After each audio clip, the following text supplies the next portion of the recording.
왕이신 나의 하나님, 내가 저를 높이고 영원히 주의 이름을 송축하리이다. 왕이신 나의 예수님, 왕이신 나의 예수님, 내가 저를 높이고 영원히 제 이름을 송축하리이다. 왕이신 나의 성령님, 왕이신 나의 성령님, 내가 저를 높이고 영원히 제 이름을 송축하리이다.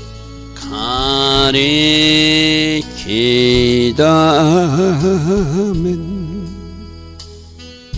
좋으신 아버지 하나님, 오늘도 새벽 은혜 주셔서 하루의 첫 시간 이렇게 하나님을 예배할 수 있는 이 복으로, 이 은혜로 인도하시니 감사합니다. 무더운 날씨가 이어지고 있습니다. 오늘 하루도 하나님 주신 그 은혜로 승리하기를 원합니다. 더 영적으로 껴있게 되기를 원합니다. 기도하는 하나님의 자녀들로 살게 하시고 말씀을 먹는 하나님의 자녀들로 살아서 영적으로 훨훨 날 수 있는 아름다운 영적 독수리들이 다 되게 하여 주시옵소서. 좋으신 아버지 하나님, 날마다 새벽 자면서 말씀을 통하여 우리를 살피게 하십니다. 혹이라도 우리가 놓치고 있는 부분이 있다면 말씀의 정답으로 오늘도 돌아갈 수 있는 그런 하루가 되게 하옵소서. 예수와 하마시아 이름으로 기도드리옵나이다. 아멘.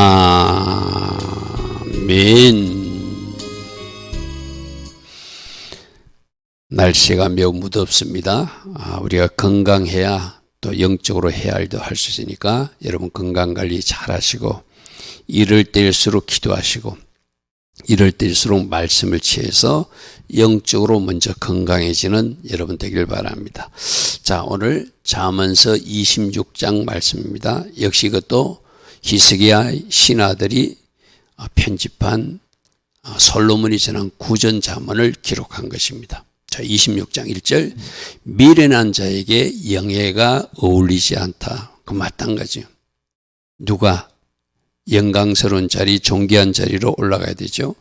바로 지혜로운 사람들, 하늘의 지혜로운 사람들이 하나님께서 주시는 축복이 존귀한 자리고 영예의 자리고 영광의 자리겠죠. 마치 뭐와 같다? 여름에 눈이 오지 않는 것처럼, 추수 때 비 오면 안 되는 것처럼 어울리지 않는 것이다. 무슨 말이가 이해되시죠? 그러니까 저 말은 뭐냐면은 미련한 자로 살면은 저는 하나님 주신 영광의 자리, 영예의 자리가 없다는 것이죠. 저 미련함이 끝이 어디죠? 잘못 가고 가면 사망의 자리고 바로 지옥불이라는 것. 영광의 자리가 아니라 영벌의 자리가 되겠죠. 그죠? 영예는 누구의 것이다? 하늘의 지혜로 사는 사람, 말씀대로 살아낸 사람들이 바로 차지하는 그 영역이다. 이 말씀입니다. 자, 2절, 까닭 없는 저주는 참새가 떠드는 것과 제비가 나른 것 같이 이루어지지 않는다. 여러분, 우리 발라크 이야기, 그죠? 발락과 발람 이야기할 때 발락은 하나님 뜻을 모르니까 발람 보고 저주를 해달라고 그래요, 그죠? 발람은 뭐라고 대답하죠? 하나님이 저주하지 않는 백성을 내가 저주할 수 없다. 그러니까 만일에 발람이 이스라엘을 저주한다고 치더라도 그 저주는 이루어지지 않는 거예요. 그래서 제가 뭐라고 했죠? 정당하지 않는 저주는 결코 이루어지지 않는다. 하나님의 약속이 창세기 12장 3절 말씀을 우리가 기억해야 된다고 그랬어요. 그죠? 아브라함을 축복하는 사람은 복이 임할 것이고 아브라함을 저주하는 사람은 아브라함에게 저주가 임하는 것이 아니라 저주한 사람에게 저주가 임할 것이다. 그 창세기 12장 3절에 이 세계의 모든 열방의 그 국가 지도자들과 나라 백성들이 기억해야 될 말씀이에요. 그죠? 미국의 대통령도 저 이란의 대통령도 이슬람권의 지도자들도 저 말씀을 잘 저들이 살핀다면 기억한다면 결코 이스라엘을 해안에 있을 수 없죠. 근데 우리 문제가 뭐라고요? 말씀도 모르고 하나님 뜻도 모르는 이상한 젊은이들이 나타나가지고 우리나라 대학생들도 막 이스라엘을 저주하듯이 막 함부로 말하고 있는 것, 그건 하나님이 진노를 살리리라고 그랬어요. 그죠? 그래서 정당하지 않는 저주는 아무리 그들이 말로 외쳐봐야 그게 이루어지지 않아요. 오히려 그렇게 말한 그들에게 창세기 12장 3절 말씀처럼 저주가 임한다. 그래서 한국의 백성들이, 한국의 청년들이 아무것도 모르고 그렇게 외치고 떠들고 입을 이렇게 함부로 사용하면 그들 때문이라도 이 대한민국에 어려운 일이 발생한다. 하나님이 눈동자를 찔렀으면 하나님이 가만히 있지 않죠. 그죠? 여러분, 진짜 학생들이 정신 차려야 돼. 무엇이 정답인지도 모르고 무엇이 창조주 하나님 뜻인지도 모르고 마구잡이로 자기들 입을 올리는 그 시국이 지금 대한민국 청년들에게도 일어나고 있고 미국의 청년들에게도 일어나고 있거든요. 하나님 그걸 결코 기뻐하지 않는다. 그죠?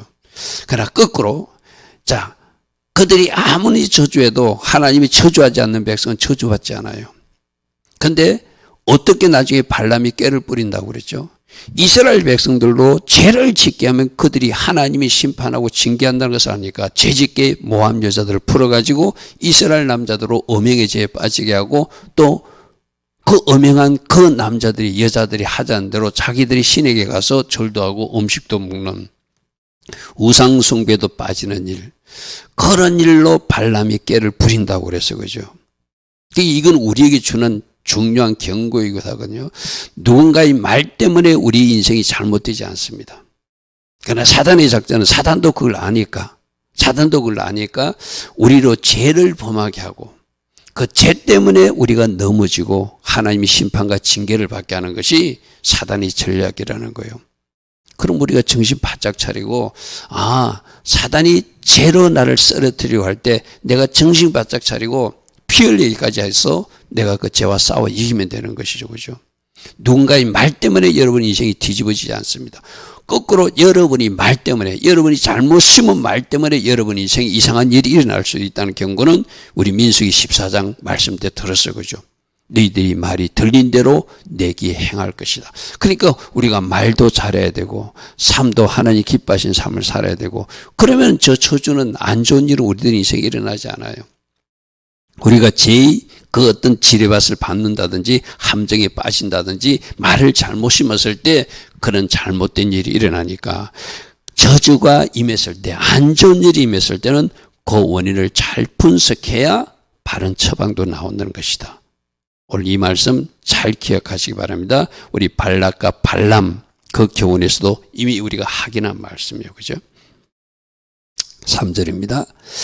말이 잘 달리게 가려면 채찍을 때려서 제대로 가게 하고, 나귀가 재갈을 멀리는 것은 갑자기 호응하고 짐 실어가지고 그러면 그 짐이 다 무너지잖아요. 그죠? 그 나귀도 나귀 역할을 하기 위해서 입에 재갈을 딱 물려가지고 끌고 간다는 것이죠.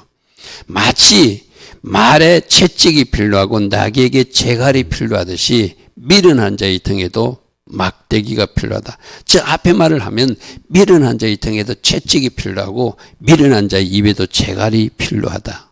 그죠? 그러니까 그렇게 해서라도 억지로 끌고 갈 때 저 미련한 자가 그것을 깨닫고 따라가면 좋은데, 저 미련한 자들은 자기가 옳은 줄로 생각하니까 저항하고 반항하고 대적한다는 것이 문제죠. 오히려 채찍을 때리면, 재갈을 물리면 왜 이러냐고 대적하고 싸우는 자들이 미련한 자니까. 자, 그래서 참 그들에게는 좀 어떤 방법이 없어요. 그죠? 말을 안 들으라고, 잘 들으라고, 잘 달려가라고 채찍을 때리는 것이고, 뭐 위험한 행동을 할까봐 재갈을 물려서 끌고 가는 거거든요. 그래서 미련 자들에게도 막대기, 채찍, 재갈이 필요하다. 그들이 입에도 재갈을 물려서 끌고 갈 필요가 있다. 그때라도 그들이 깨닫고 제대로 따라가면 복인데, 미련 자의 특징은 교만이다. 잘 듣지 않는다.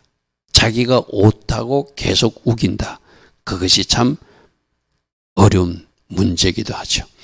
자, 4절, 미련한 자의 어리석은 것을 따라 대답하지 마. 자, 이걸 4절과 5절을 잘 구분해서 들어야 되거든. 4절은 그들이 어리석은 말을 하고 잘못된 선택할 때 그게 동조해 주지 말라는 거예요. 맞다고 박수 쳐주지 말라는 거예요. 너도 그와 같이 될까 조심하라는 것이고죠. 여러분, 우리가 사귀는 것, 교제하는 것, 그래서 내가 지금 하나님 기뻐하신 사람과 사귀게 되면 그 하나님 기뻐하신 기름 부음이 나에게 흘러오게 돼 있어요. 그죠? 근데 하나님 기뻐하지 않는 사람하고 자꾸 내가 시간을 보내고 교제하게 되면 그 나쁜 흐름이 나에게 오게 돼 있어요. 그죠? 그래서 저 사람들하고 이야기하다 보면 그 미련한 자의 주장 생각에 나도 모르게 동조해서 맞다고 박수치고 맞다고 박수치고 저렇게 사는 사람들이 누가 있죠? 지금 이 나라에도 있잖아요. 그죠? 뭔가 잘못된 길인데도 맞다고 박수치고 어리석게 따라가는 사람들이 있잖아요. 그죠? 그거 조심하라고 분명히 말하고 있어요. 그죠? 하나님의 공의와 하나님의 정의에 맞지 않는 어떤 일을 하는데도 그들에게 맞다고 박수치면서 같이 말하고 같이 주장하고 같이 따라가는 것은 똑같은 길로 가게 되겠죠. 그죠? 그들이 마지막은 어디라고요? 끝끝내 회개치 않고 미련하고 어리석은 불의한 길로 거짓된 길로 가면 하나님이 심판이 임할 수밖에 없겠죠. 자, 5절입니다. 미련한 자에게는 그의 어리석음을 따라 대답하라. 아까 대답하고 말 동조해 주지 말라. 이건 대답하라는 것은 그들이 잘못된 것을 적절하게 지혜롭게 말해 주어서 그들이 교정되게 하라 이 말이거든요. 자, 이걸 내버려 둘 수는 없으니까. 여러분 자녀들이 미련한 길을 가고 있으면 내버려 둘 수 없잖아요. 그러니까 적절한 지혜로 하나님 주신 권위를 가지고 그들을 가르치고 또 말해줘야 될 책임이 있는 것도 사실이거든요. 그래서 여기서는 그 어리석음을 따라 그들의 말에 동조하지 말고 무엇이 틀렸는지를 바르게 지적해 줘서 바른 길로 가게 하라 이 말입니다. 왜? 내버려 두면 그가 스스로 지혜로 여길까? 자기가 잘하고 있다고 착각하니까. 많은 사람들이 저런 어떤 우매함에 빠져있건 자기가 맞다고 우기고 있잖아요. 그죠? 분명히 하늘이 지혜로 말씀의 기준으로 보면 아닌데 그러지 말라고 그러면은 여러 가지 변명과 이유를 대면서 자기 길을 고집하고 가거든요. 그럴 때 내버려 두는 것이 아니라 어찌 우리는 뭐 원수까지도 먹이고 원수까지도 마시게 하고 원수까지도 숲을 피워주는데 우리들 주변에 저는 어리석은 길로 가고 있는 사람이 있다면 그 사람들이 또 가족이라면 가까운 친지라면 친구라면 내버려 둘 수 없잖아요. 할 수 있는 방법을 동원해서 지혜롭게 적절하게 그들을 바른 길로 인도해 주는 것. 그것은 먼저 말씀을 만난, 먼저 하나님을 믿고 영접한 우리가 해야 할 일이기도 하죠. 그죠? 그래서 4절과 5절은 그들 말에, 4절은 그들의 어리석은 말에 동조해 주지 말라는 거고 그 어리석음을 계속 내버려 두지 말고 5절은 적절하게 지적해 주고 교정해 줘서 바른 길 가게 하는 것. 그래 아니면 그들은 계속 어리석은 길. 그리고 그들이 듣는지 안 듣는지는 또 그들의 몫이에요. 우리가 할 일은 그들에게 하나님 방법으로 바른 것을 말해주는 것. 그건 우리가 할 일이라는 것이죠. 자, 6절입니다. 미련한 자의 편에 기별하는 것. 그렇게 만일 신부는 여러분들도 만일에 뭐 공동체 이런 직장에서 저 사람은 참 지혜가 없어. 완전 세상에 완전 저런 사람이야. 그런 사람에게 여러분이 뭔가 심부름 시킬 때 심부는 보내면서도 좀 불안하잖아요. 그죠? 그러나 평소에 하늘의 지혜로 하나님을 예배하는 사람으로 하나님을 경외하는 사람으로 제대로 뭔가 일하고 있는 어떤 친구나 어떤 직장 동료라면 믿고 뭔가 맡길 수 있잖아요. 똑같은 이야기입니다. 미련한 자 편에 기별을 보내는 것은 자기 배를 베어버린가 해를 받은 것 같다. 그가 제대로 일을 수행하지 못하고 오히려 잘못된 일을 수행해가지고 너희들 회사에 해를 끼칠 수 있고 너희들 교회에 해를 끼칠 수 있다는 거예요. 뭐 우리 교회로 말하면 만일에 교회 어떤 구성원 중에서 어떤 담임 목사님이 꼭 중요한 일을 맡기고 심부름을 보낼 것 같으면 어떻게? 충성된 일꾼에게 그 일을 맡겨야 되겠죠. 근데 분명히 세상에 쩔어 있고 제대로 일을 수행하지 못할 것 같은 사람에게 그 일을 맡기면 그 일이 제대로 수행되지 않아서 결국 교회에 마이너스 되는 어떤 일이 일어날 수 있으니까 조심하라는 이야기죠. 그죠? 잠언서 13장 17에도 악한 사자, 즉 악한 사자는 잘못된 심부름꾼을 말하거든요. 여기서 말하는 미련한 심부름꾼을 말. 그렇게 하면은 어떤 재앙에 빠지는 일이 있을 것이다. 그가 일을 잘못 수행하거나 그가 미련하게 처리해가지고 공동체에 마이너스 되는 어떤 일을 할 수도 있을 것이다. 그러나 충성된 사실은 심부름꾼은 양약이 되고 뭔가 도움이 되는 일을 잘, 나는 A만큼 일하기를 맡겼는데 A 플러스 100을 해가지고 일을 수행해 오는 그 심부름꾼도 있을 것이다. 이 말이죠. 그죠? 그럼 이 말은 이제 거꾸로 적용해 보면 나는 하나님이 심부름을 맡길 수 있는, 나는 교회 공동체에서 담임 목사님이 어떤 심부름을 맡길 수 있는 그런 충성된 사자의 자리에 있는가? 혹시 내가 아직도 세상에 찌들어서 일을 게을리한다든지 뭔가 내 방식으로 처리하는, 여러분 담임 목사는 분명히 A를 일을 하라고 하는데 자기가 판단해가지고 B를 일을 해버리면 안 되잖아요. 그죠? 그건 직장에서도 마찬가지고 여러분 가정에서도 마찬가지고 나는 과연 어떤 사람인가? 늘 저런 말씀에 한번 비춰봐야 돼요. 우리 여름철에 시원한 냉수 같은, 추수철에 시원한 냉수 같은 그런 어떤 심부름꾼이 돼야 되는데 어떤 심부름꾼도 있다? 눈에 연기처럼 눈물 나게 하고 이빨에 시린 식초처럼 이빨을 시리게 하는, 아프게 하는, 고통을 주는 심부름꾼도 있다. 그죠? 나는 어떤 사람인가? 여러분 잘 한번 말씀으로 점검해 보시기 바랍니다. 7절 저기서 전원자의 다리라 해서 혹시 장애를 가진 분한테는 죄송한데 성경에 있는 말씀이니까 그대로 전하겠습니다. 만일 다리를 다쳐가지고 다리를 절고 있다면 그 다리가 힘이 없잖아요. 그죠? 바로 그걸 이야기하는 거예요. 마치 미련한 자의 입에 말씀도 잠언도 아무런 힘이 없다는 거예요. 여러분 우리가 진짜 하늘의 지혜로 하나님 주신 말씀을 바르게 사용하면 그 말씀이 폭탄이 되고 능력이 되기도 하고 내 자신도 살리고 이웃도 살리거든요. 근데 그 다음 말씀 보십시오. 9절에 나오는 것은 미련한 자의 입에 있는 잠언은, 이 잠언 말씀이 얼마나 좋은 말씀들입니까? 근데 이 좋은 말씀을 미련한 자, 교만한 자들은 마치 술 취한 자가 들고 있는 가시나무처럼 남을 해하는데, 남을 공격하는데, 남을 정죄하는 데 사용한다는 거 쉽게 말해서. 여러분 오늘 이 말씀 우리가 잘 들어야 되거든요. 내가 언젠가 이야기했잖아요. 말씀이 나도 살리고 누군가도 살리는 그런 어떤 능력이 말씀인데 그 말씀의 칼을 잘못 휘두르는 교만한 사람들이 있다. 말씀은 나에게 적용해야 되는데 어떤 말씀을 딱이고 이 말씀 너 보고 하는 말이 하고 막 누군가에게 그 말씀의 칼을 휘두르는 사람들이 있죠.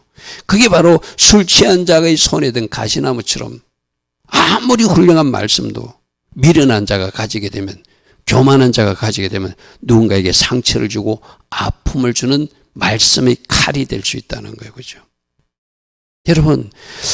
여러분들이, 내가 여러 번 이야기했습니다. 말씀은 나에게 적용하는 거예요. 상대방에게 휘두르라고 주는 칼이 아니거든요. 그런데 종종 어떤 사람들은 자기가 지식적으로 한 그 말씀을 누군가를 공격할 때 사용하는 말씀을 사용하는 사람들이 있잖아요. 그죠? 여러분 가정에서 그러지 마십시오. 남편도 아내에게 그렇게 사용하면 안 되고 아내도 남편에게 그렇게 사용하면 안 되고 부모가 자녀에게 그렇게 사용해도 안 되고 자녀가 부모에게 그렇게 사용해도 안 돼요. 무슨 말인지 알겠죠? 교회 공동체도 마찬가지입니다. 성도 상호 간에도 그 말씀의 칼을 누군가를 찌르는 칼로 사용하면 안 된다는 것이 그죠. 미련한 자들이 가진 이 잠언 말씀이 그들은 마치 술 취한 자 같은 가시나무처럼 누구를 막 해하고 상처내고 아프게 한다는 거예요. 말씀은 어떻게 적용하는 것이다? 나를 수술하는, 나를 변화시키는, 나에게 적용하는 말씀이 될 때 그게 효과적으로 뭔가 말씀이 능력으로 은혜로 나타나겠죠. 그죠? 그래서 저렇게 저는 자의 다리가 힘이 없어서 도움이 안 되듯이 미련한 자의 입인 잠언도 그 사람에게 하나도 도움이 되지 않을 것이다. 오히려 해를 끼치는 일을 할 것이다. 마치 저렇게 술 취한 자가 손에 든 가시나무처럼 남에게 막 휘두르는 잠언이 돼가지고 남에게 막 휘두르는 찌르는 말씀의 칼이 돼가지고 상처내고 아픔을 주는 사람이 있다. 여러분, 이 7절 9절 말씀도 오늘 잘 묵상하시고 항상 말씀을 보고 저건 나보고 하는 말씀이구나. 나보고 고치라고 그런구나. 그러면 고치면 되는 것이죠. 그죠? 8절 미련한 자에게 영예를 주는 것. 저거는 돌을 물매에 메어놓는 것. 돌을 물매에 내어놓으면 물매에서 날아가지 않고 그 물매에서 다시 자기에게로 향하거나 자기가 다칠 수 있잖아요. 그죠? 어리석은 사람들은 돌을 물매에 매는 것이 아니라 돌을 물매에 딱 끼워서 뱅뱅 돌리다가 탁 던지니까 다윗이 그 물맷돌을 던져가지고 거인 골리앗을 물리쳤잖아요. 근데 어리석은 사람들은 어떻게 한다고요? 돌을 물매에 메어놓은 것처럼. 그럼 그것이 그 영광스러운 자리가, 그 지도자의 자리가, 그 높은 자리가 결국 자기를 망치게 하고 자기를 다치게 하고 자기의 손해가 되는, 또 공동체에도 손해를 주는, 돌을 던졌는데 옆에 사람이 맞을 수도 있잖아요. 날아가지 않고 돌은 날아왔으니까, 돌을 묶어버렸으니까. 그죠? 아까 1절의 말씀하고 비슷한 말씀인데 돌을 묶어서 물매에 메어놓은 것과 같다. 그것은 뭐라고요? 돌이 날아가지 못해서 소용없는 일이 될 것이고 오히려 자신이나 옆에 사람들을 다치게 하는 위험한 일이 될 것이다. 위험한 일이 될 것이다. 그 말씀입니다. 자, 9절 말씀입니다. 아까 했던 말씀이에요. 그죠? 앞에 7절에서 봤더니 미련한 자의 입에 있는 그 말씀. 잠언은 마치 칼이 되어서 술 취한 자가 손에 든 가시나무처럼 누구에게 상처를 주고 아픔을 주고 공격하는, 자기를 수술하는 말씀이 아니라, 자기를 변화시키는 말씀이 아니라 자기를 새롭게 하라고 잠언 말씀. 우리 잠언 말씀 지금 한 절 한 절이 진짜 우리 삶에서 필요한 말씀이잖아요. 그죠? 그래서 여러분들 많은 목사님들이 어떻게 이야기하죠? 이 잠언서를 하루에 한 장씩 읽어라. 오늘이 7일 같으면, 오늘이 8일 같으면 8장을 읽고, 또 9일이 되면 9장을 읽고, 15일이 되면 15장을 읽고, 30일이 되면 31장을 읽으면 한 달 이 잠언서를 전체 정독할 수 있는 시간이 있거든. 그죠? 그만큼 이 말씀들이 우리 삶에 그대로 적용되고 실천되는 아주 양약 같은 말씀이니까 씻고 또 먹고 씻고 또 먹어서 1년에 12번을 정독할 수 있는 그런 기회를 가지라고 하는 것이 귀한 말씀이거든요. 근데 이 말씀을 나에게 적용하지 않고 내가 실천할 건 찾지 않고 이건 누구 보고 하는 말씀이네? 그래가지고 막 누구에게 전화해가지고 당신 보고 이런 말씀을 해서 누구에게 문자 보내가지고 당신 보고 이런 말씀을 하나님이 하시고 있는 거 봤어? 이렇게 공격한다는 것이죠. 그죠? 여러분 자녀 간에도 그래 하지 말고 여러분 아는 사람에게도 저렇게 함부로 말씀의 칼을 휘두르지 않기를 바랍니다. 저것이 술 취한 자가 손에 든 가시나무처럼 말씀이 잘못 오용될 수 있다 경고하고 있어요. 그죠? 자, 장인이 온갖 것을 만들지라도 미련한 자를 고용하는 것은 지나가는 행인을 고용한 것 같다. 미련한 사람들은 게으른 사람이고 미련한 사람은 책임감이 없는 사람이고 주인의식이 없는 사람이니까 그 사람을 고용해 놓으면 제대로 일을 못하겠죠. 쉽게 말해서. 이거는 직장 공동체도 마찬가지고 교회도 마찬가지예요. 어디를 가나 책임의식을 가지고 주인의식을 가지고 맡은 바 소임을 다하는 사람, 그는 하늘이 지혜가 임한 사람들 그렇게 살아갈 수밖에 없어요.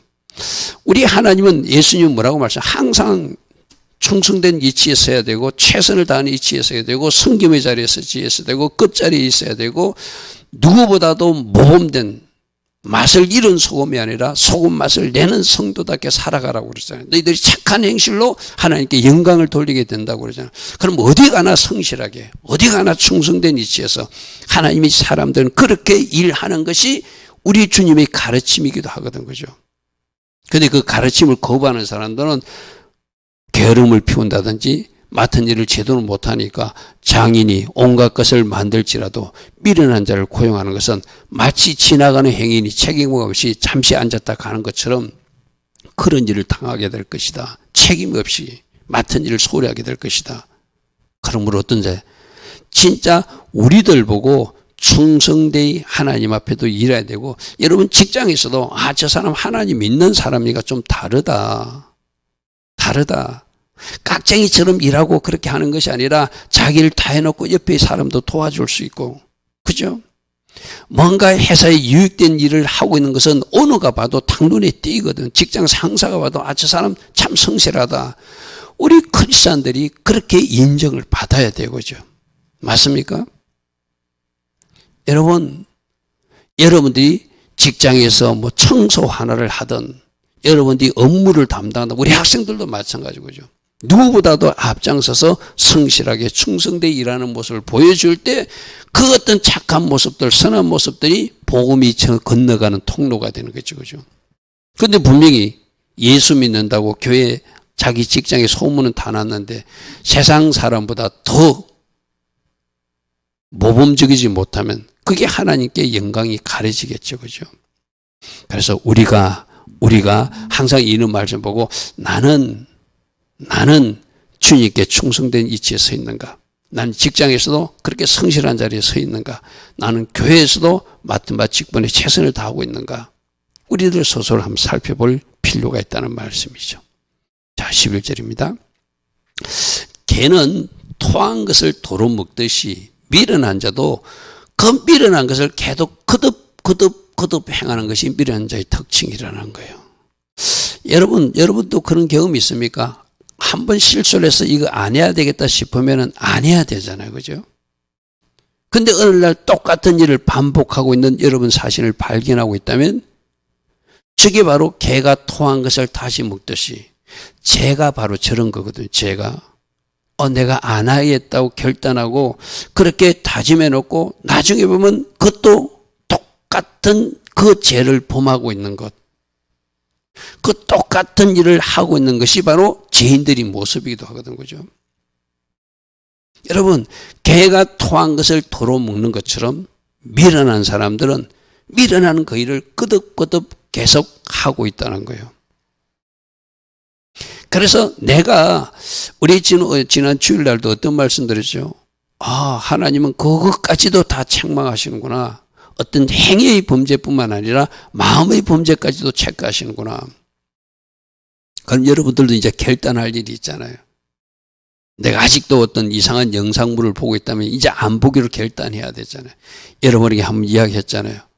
진짜로 하나님이 자녀들에게 살 사람들은 어떻게 하더라고요? 내가 스스로가 통제가 안 되니까 그 스마트폰이나 노트북을 옥상에 가서 집어 던지는 사람들도 있다고 그랬죠. 망치로 깨 부수는 사람도 있다고 그랬죠. 왜 그렇게 하죠? 네가 눈으로 범죄하거든 그 눈을 뽑아버리라. 차라리 장애로 천국 들어가는 것이 낫다. 손이 범죄하거든 손을 잘라버리라. 차라리 손 하나 없이 천국에 들어가는 게 낫다. 바로 우리 주님이 그렇게 가르쳤으니까. 이 노트북이 이 스마트폰이 나를 범죄한다면은 내가 이 스마트폰을 내가 없애버리겠다고 여러분 보고 부수라고 하는 것이 아니라 손 잘라버리라고 하는 것이 아니라 눈 뽑아버리라고 하는 것이 아니라 그런 결단으로 살아야 된다는 이야기죠. 그죠? 내가 거듭 말씀을 듣고도 계속 그 일을 하고 있다면 그건 참 위험한 징조거든요. 말씀의 경고등이 터졌을 때 우리 소프팀 주간에 뭘 배웠죠? 하나님은 처음부터 이제 빨간 카드를 주는 것이 아니라 노란 카드, 경고 카드부터 먼저 주신다고 그래서 그죠. 그러니까 그 경고 카드가 켜졌을 때 여러분들이 스톱해야 돼요. 하나님은 조금 이따 레드 카드, 퇴장. 레드 카드는 축구 경기에서 퇴장이잖아요. 그죠? 옐로 카드는 경고지만 경고도 누적되면 퇴장식이잖아요. 그죠? 하나님이 뭔가 잘못하고 있다고 경고, 옐로 카드를 제시할 때 정신 차리고 돌아서지 않으면 레드 카드가 나올 수 있으니까 조심하라고 그랬어요. 그죠? 거듭 그 길을 가고 있다면 피 흘리기까지 그 죄와 싸우지 않고 내가 죄의 길을 계속하고 있다면 그것이 짐짓죄 고범죄가 될 수도 있으니 그런 사람은 다시 회개할 방법이 없다고 그랬어요. 그죠? 그러니까 개가 토한 것을 다시 먹듯이 내가 반복해서 하고 있는 실수는 무엇인지 또 오늘 우리가 한번 점검해 봐야 돼요. 자, 12절입니다. 내가 스스로 지혜롭게 여기는 자들 보느냐. 이게 참 문제가 많죠. 이 미련한 자들이 특징이 뭐라고 했죠? 자기가 지혜롭다고 자기는 옳다고 생각한다는 거예요. 이 바로 교만한 모습이죠. 그죠? 자, 저기서 그보다 미련한 자에게 오히려 희망이 있다는 것은 스스로 지혜롭게는 여기지 않고 내가 왜 이러지 깨닫는 미련한 자를 말해 여기서. 앞에서 부정적인 그 미련한 자가 이게서 걔도 그 미련한 자이지만 내가 조금 전에 우리 11절 말씀 내가 왜 이러지 이거 하면 안 되는데 하면서 뭔가 스스로 미련한 자임을 알고 차라리 말하지 않고 침묵하는 자가 낫다. 이런 의미에 쉽게 말해서 지혜롭게 여긴 자는 말이에요. 자기가 옳다고 자기 주장을 계속 말해요. 말씀에 없는 것을 계속 주장하잖아요. 자기 이야기를 계속 말하면서 나는 이것이 옳다라고 어떤 사람이 말해도 듣지 않는 사람들이 스스로 지혜롭게 여기는 자들이에요. 그러나 저기서 말하는 미련한 자는 내가 이런 것 맞는데 내가 일은 하고 있는데 차라리 이 일엔 나는 말하지 않는 것이 나을 것 같아 하고 말하지 않는 사람이 오히려 낫다. 희망이 있다. 이 말이거든요. 자, 오늘도 말씀을 통해서 우리에게 주는 교훈이 무엇인지를 잘 찾아보십시오. 누군가 저주한다고 여러분 인생이 나빠지지 않습니다. 사단은 그것도 알기 때문에 우리로 죄를 짓게 한다. 우리 말을 잘못 사용하게 한다. 그래서 우리 인생에 불행한 일이 발생하게끔 사단은 유혹하고 있으니까 조심해야 된다. 조심해야 된다. 또 어떤 말씀이 있었죠? 어떤 사람들이 미련하게 계속하면 그거 동조해 주지 마라. 그러나 뭔가 한번 지적해 줘야 될 필요성이 있다고 생각될 때는 지혜롭게 잘 지적해서 스스로 그것을 옳다고 여기지 않도록 교정해 주는 역할도 우리가 해야 된다. 특별히 어떤 말씀? 아무리 귀한 말씀이라도 그 말씀을 나에게 적용하지 않고 누군가에게 휘두른 칼이 될 수 있으니까 조심하라. 이런 말씀들은 오늘 잘 생기면서 내가 누군가에게 그 말씀의 칼을 가지고 막 찌르고 상처기를 내고 있다면 그 말씀의 칼은 나를 수술하는 칼로 사용하는 그런 하나님의 사람들 되길 바랍니다. 좋으신 아버지 하나님, 날마다 말씀으로 우리를 교훈해 주시고 우리가 무엇을 잘못하고 있는지 말씀 한 절을 통해서도 우리에게 경고해 주심을 우리는 오늘도 말씀을 듣고 있습니다. 혹이라도 내가 그렇게 살고 있었다면 이제 그런 일을 멈추고 주님께서 기뻐하신 자리로 돌아서서 그 자리에서는 하나님의 자녀들이 될 수 있도록 성령님 우리를 강건적으로 역사하시고 인도하여 주시옵소서.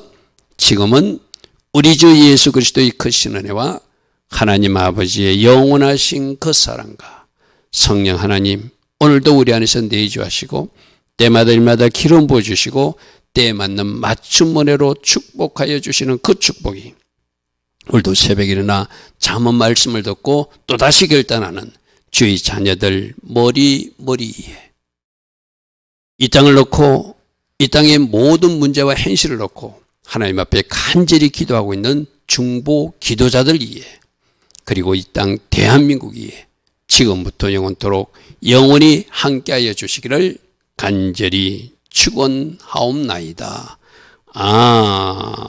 아멘. 주님 감사합니다. 주님 감사합니다. 날마다 말씀의 거울에 우리들 자신을 비추어보게 하시니 감사합니다.